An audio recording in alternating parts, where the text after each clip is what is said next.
Welcome back to the Excel Still More podcast. I'm so thankful that you've joined. Today's episode is sponsored by Spiritbuilding Publishers. This group of Christians is committed to providing fresh, relevant, and practical Bible study material for today's Christian families and churches.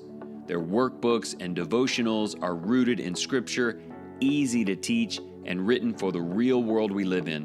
Whether you're studying with teens or leading a class or just growing on your own, the Spirit Building website provides you with a wide variety of options. You can visit them at spiritbuilding.com and discover materials that can help you and your church excel still more.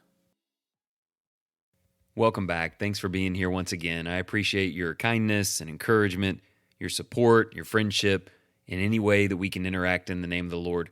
I love friends, don't you? People who get us, who support us.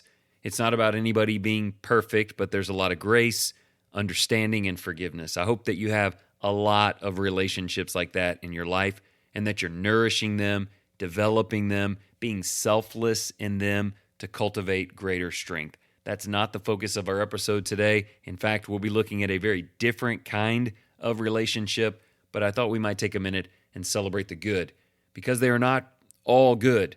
The title of today's episode is Handling Difficult People. And this, I have noticed, as the years go by and the net broadens in terms of people that we know and different circles that we interact with, whether it's professionally or spiritually or personally, these are skills that need to be developed. How to handle people, for instance, who just don't like you. They don't get you. They don't believe in you. They may not even trust you. There may be people who are adversarial against you, maybe not in person, maybe in person, but maybe a lot of times when talking to other people. You may try to win them over, you may try to be kind, and for whatever reason, it's just not working. And we could really explore what those reasons are. We'll get into that a little bit today, but that's not the important part. The important part is, how do you handle that? What's your approach when people just want to be your adversary, and they've got some great reason for it, I'm sure. They think it's noble, or they're right and you're wrong, or you're too prideful, or they're standing for some faith position or something. But regardless of where they're coming from, what's your move on that? There may be others who it's not about whether they like you or not. They're just incredibly self-absorbed. Narcissistic is a term we sometimes use, where they just focus on themselves. So in essence, they really don't like anyone. You're just one of all of the many people in the world who is not them. And yet they don't live in a bubble. They're a part of your life or your family's life, people that you have to or need to interact with on a semi or regular basis. What do we do about that? Well, that's what I'd like to talk about. I know I should just spend a whole episode celebrating great people, but, we're kind of too busy just enjoying that. I want to work on the things that are not so great. And I ran across a couple of pieces of information this last week that are completely unrelated on the surface. And if you'll give me a few minutes, I'd like to relate them for you. The first one is this empathy scale, this concept of 4 stages, stage 1 being the most basic thing, up to the best stage 4 in how you see others. And while the chart did not specify how you see others who don't care for you, I could tell right away that will be its chief application. So part of what I'll do during the first chunk of this episode is I want to share with you this sympathy-empathy scale, because it will help you see people that maybe don't see you well or see themselves in a way that makes it harder on you. Around the same time, it was the same day, I was going through some reels or something, I saw a video of a guy who talked about needing to exercise the muscle of being disliked. You need to get to the point where it's okay if they don't like you. You're not going to respond in a way that mirrors that back, and you're not going to go out of your way to push them to change, to relent, to give in, to like you. And I'll get into this on the back half of the episode, but that is clearly one of my many character flaws. I just think we should all like each other. I can't think of any reason, no matter what anybody's done, that we can't just be sorry, be honest about it, hug it out, and be friends. And probably because I have the world's worst memory, everything before an hour ago is just gone, and along with all the emotional attachment to it. And so a lot of negative emotional attachments don't thrive for me. But then I think that needs to be the case for everyone, that we all should just like each other again. And if we don't, then it means something is deeply off, which I still kind of believe, but I've had to come to live with it a little bit.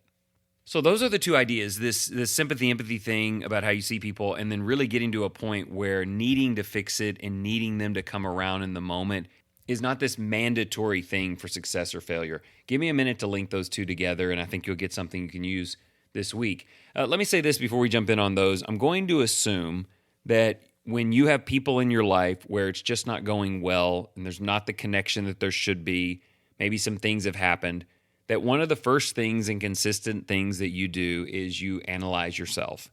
What is my part in this? What have I done? What can I apologize for? What can I do better? What can I learn?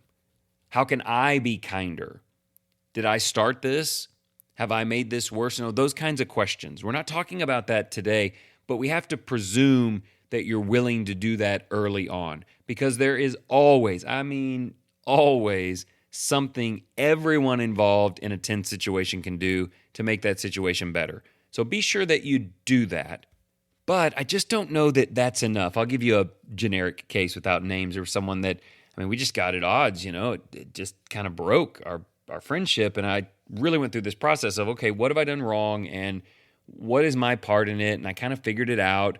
And then, I just profusely apologized. I'm just so sorry. Let's just be cool. I will not do that again. And it didn't change anything. That guy, I don't think he would toss water on me if my foot was on fire. I just don't know that it worked. And I'm sitting back going, what's the deal? And then I get confused and frustrated. Well, I think I did the right thing on the self-evaluation and apology end, but in terms of how I understand him and what I'm willing to allow for the benefit of our future, I had a lot to learn. And today's content is a little bit of the produce of that journey. Okay, so let's go back and look at this list. I don't need to describe to you what the graph looks like, but there are 4 circles, smaller, and then a larger one above that, and a larger above that, and a largest one at the top. And you start at the bottom, and if you accomplish the first thing, that's great. That is real progress, but you need to keep going. And the first thing in that list for how you see others is pity. It is the ability to not be frustrated or angry or accusational, but to begin, and I think pity is the beginning, to begin to feel sorry for them, from a distance. Maybe not actually emotionally attached to them, but you at least, and I think this might be the better way to say it, identify their brokenness. There's something wrong with them. Now remember, you've already done some of the work to go, you know what, there's something wrong with me too, and I need to work on that. But you look at them and you go, there's something wrong with them as well. It's a little bit like we say about bullies, all bullies are broken. Something is broken in them, or they're deceived by something, or something's happened to them, and that's the reason why they treat people poorly. Or in our case, maybe why the cold shoulder, why people won't allow for reconciliation, why people are perpetually, jealous or frustrated. There is something that is not right within them. And I don't mean they're evil. I mean there's a brokenness or an ensnarement. And here's what caught my attention about the chart. I thought that was huge. I thought that was the biggest, best thing you could develop. I started kind of stumbling upon it several years ago with people, and it's made a ton of difference. I look at someone and I think I'm making sort of my best effort, and they just continue to be difficult, and I just go, you know what? I feel sorry for them. There's something going on in there. I don't know what it is. I don't really want to know what it is, but I can at least look at them as someone in need, and it changes the way that I see them. But unfortunately, I've come to believe and really confess that if you leave it at that base level, it's really a form of self-elevation, where I have to see them as a scared puppy or someone with a broken arm or someone with some deficiency so that I can interact with them in a more compassionate way. Again, that's not the worst approach. It really will help you see people differently, but there's a lot more needed here. So pity, this from a distance, they've got some brokenness and I feel bad about that. You have to move to the second level, which is sympathy. And while sympathy still sees them as broken or in need, it acknowledges that they have real struggle and begins to genuinely feel sorry for them. And you know what I mean by genuinely, right? Here's somebody who's really rude to you at work, and you're like, I feel sorry for them. You don't really feel anything for them. You just see them as someone who needs help, which is good. But sympathy says, I think I actually do feel something for them. I feel an emotion of care. I care that they're struggling. I may not understand that struggle, but instead of just taking it as some offense against me, I think I genuinely want them to be okay. And what might be interesting is this should be the base level. I mean, Jesus said, love everyone. Love your friends, love neighbors, love enemies, love government officials. Like everyone, you have to say, I actually do care what happens to you, and I care what you're going through. And that's sympathy, and it's important. But we can do even better than that. Level 3 moves from pity to sympathy to empathy. And this is that old definition about putting yourself in their place. This is me not only desiring your betterment, but I would like to better understand why you feel that way. If it's someone you can have conversations with who is making some effort in that way, you can really ask them questions and try to get a super feel for what they're going through in life. In a lot of cases with difficult people, you will not have that privilege or ability, but you can still take the time to think about them and try to enter into another person's emotional experience as if it were your own. When dealing with challenging people, try to understand why they act like they do by putting yourself in their shoes. I've gotten really practical with that. I thought, okay, this guy does not like me. Now, if I was in his shoes, in his life, what he's got going on, and I looked over at Chris, and Chris said this, plug in something Chris should not have said, how would I respond to that? That would infuriate me. And I'm going, okay, I think I understand that. Or in a more common case, there are people who just have a bad attitude or a cold shoulder or who are really angry. And you really try to go, man, if I had been through what they've been through, if I had suffered the loss that they had or faced the same walls and frustrations, how would I feel? Now, this isn't justifying their bad behavior, but you can't help it until you can connect to it or understand it. Now, at this point, it ought to be coming through that if you want difficult relationships to improve, you have a lot of work to do. And I don't mean go do better. I mean think and feel and consider other people in a way that is better, that's more conscientious and engaged to try to understand them. Empathy, putting yourself in their place to get a real view of what's going on, which leads to our fourth thing. We start with pity, they're broken. Then we move to sympathy. I genuinely feel bad about that. Empathy, I think I can begin to understand at least why they are that way. And then compassion. Compassion is the fourth level, and it is love in action.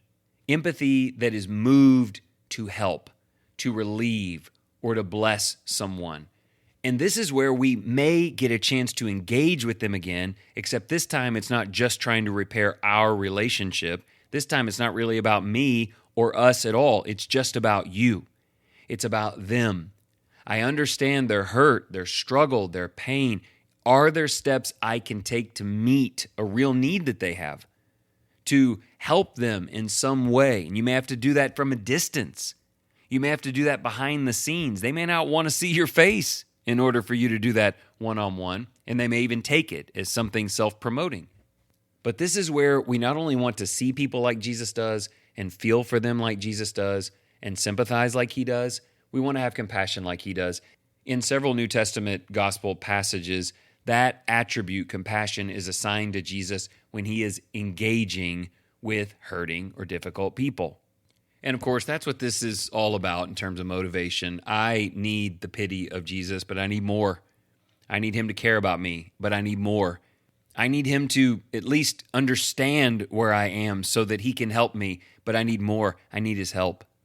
I need him to do the things, even if I don't know how badly I need them.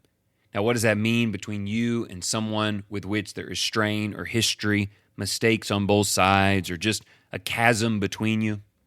At the very least, it should mean you and I cease any behavior that instigates or makes things worse or is not considerate of the other person. I think that's a good place to start.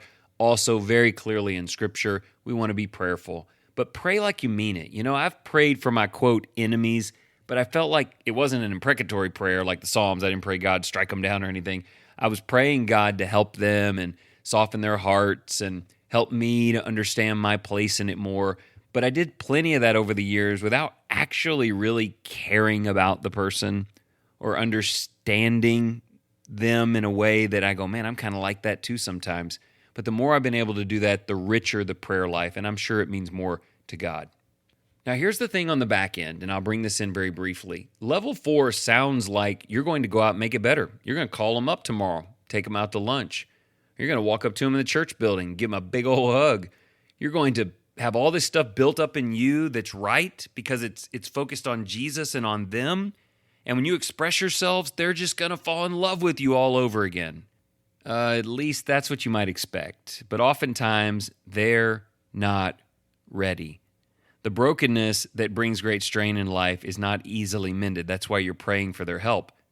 And so check this out. At the very same time that I'm trying to develop a better attitude towards difficult people, I also must be willing to accept not being liked by them.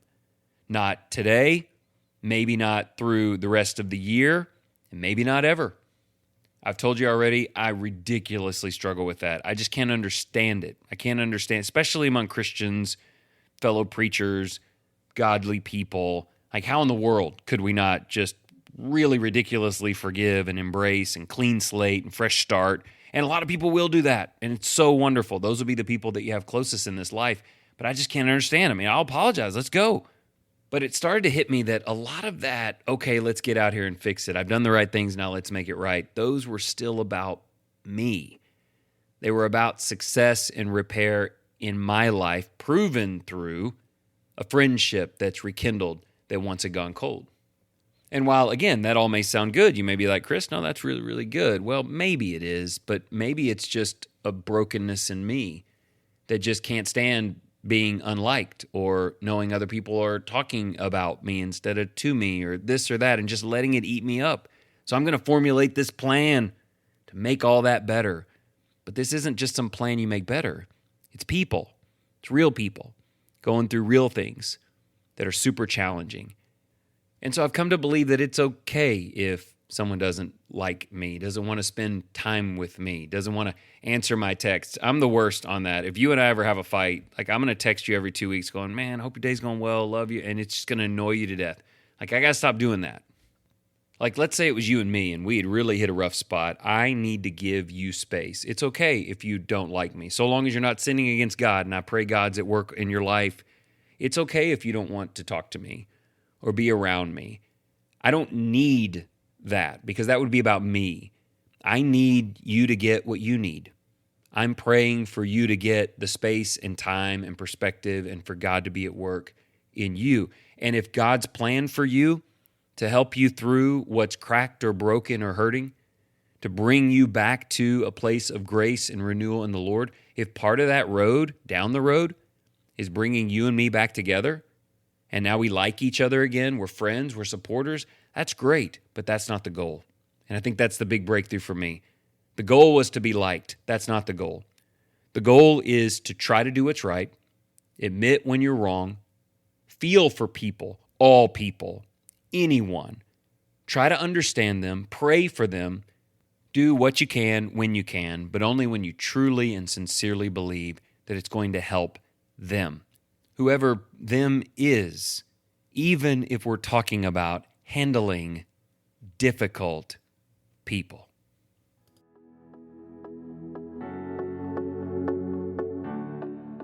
Thank you again for listening. If it's helpful to you, please consider sharing with a friend. Speaking of friends, I want to mention once again the sponsor for today's episode, Tyler Cain with Statewide Mortgage. They service Florida, Texas, Georgia, South Carolina, Tennessee, Kentucky, Indiana, Colorado, and Alabama. 20 years of experience. They can help you with home mortgage needs, whether you're a first-time buyer, refinancing, or just discussing future home ownership goals. Their website is in the show notes, or you can reach Tyler directly at 813-380-8487. He is a trusted friend and brother, and I encourage you to reach out to him. And in whatever you do today, in the name of the Lord Jesus Christ, excel still more.